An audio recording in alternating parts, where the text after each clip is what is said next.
আসসালামু আলাইকুম রহমতুল্লাহ।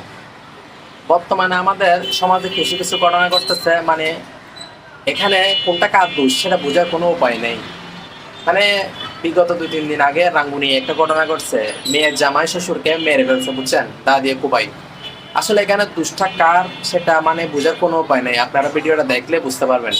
আপনারা এই ভিডিওটা দেখে কমেন্টস করবেন আসলে এখানে দুষ্টা কার ছিল। আমার মাসিদি কি জন্য জানো? আমি মাসিদি এর মাইফ, আমি 6 বছর সংসার করছি, 2টা বাচ্চা হয়েছে।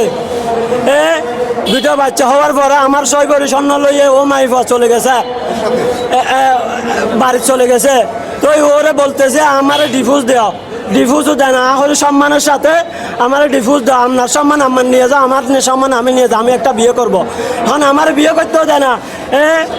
আমার স্বর্ণগুলো নিয়ে ও গান মেসে চাকরি তুলে দিছে মাইয়েরে। ও গান মেসে চুরি গেছে। আমার একটা বাচ্চা আমার সাথে আছে, আমার মার সাথে, আর একটা ও নানুর বাড়িতে আছে। আমি প্রতি মাসে সাহায্য যাই।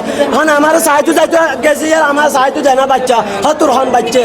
এর শাশুড়ি হতে বউ আছে, তারপরে হতে এইটা হতে আমার মারি 7 লাখ টাকা গুণরে দিব, যাতে আমি মেম্বার লগে হতে আমি ভাত খাবো না, হতে বা না আইলে সমস্যা নাই, আমার একটা ডিভোর্স দিয়ে দাও। তো আবার আমার লাই একটা নারী নির্যাতন কেস করে দিছে, মিথ্যা আমার জন্য একটা মামলা করে দিছে ফুডে। আমি 30,000 টাকা খরচ করে মামলাটা জামিন লইছি, জামিন আজ চলতে ফুডে। তাহলে আমার বউ আমি নিব, ফুডে আমি মিস্টারেরও বলছি স্যার আমার বউ আমি নিব, এইটা হয়তো আমি সংসার করবো না। ও আমার 6 ভরি স্বর্ণর লুফে আমার 2টা বাচ্চার জীবন নষ্ট করিও না, আমার সাথে সংসার না করি, আমার বাচ্চার জীবনটা চাও। আসলে এই ঘটনার মধ্যে আপনারা কি বুঝলেন? আসলে মানে মানে আমার দিক থেকে আমাকে বললাম, আমি বলবো আসলে এখানে 2 জায়গায় দোষ আছে। মেয়েরও দোষ আছে, ছেলেরও দোষ আছে। তবে আমার মনে হয় মেয়ের দোষ বেশি এখানে। আপনারা অবশ্যই কমেন্ট বক্সে বলে যাবেন এখানে দোষটা কার ছিল। ধন্যবাদ।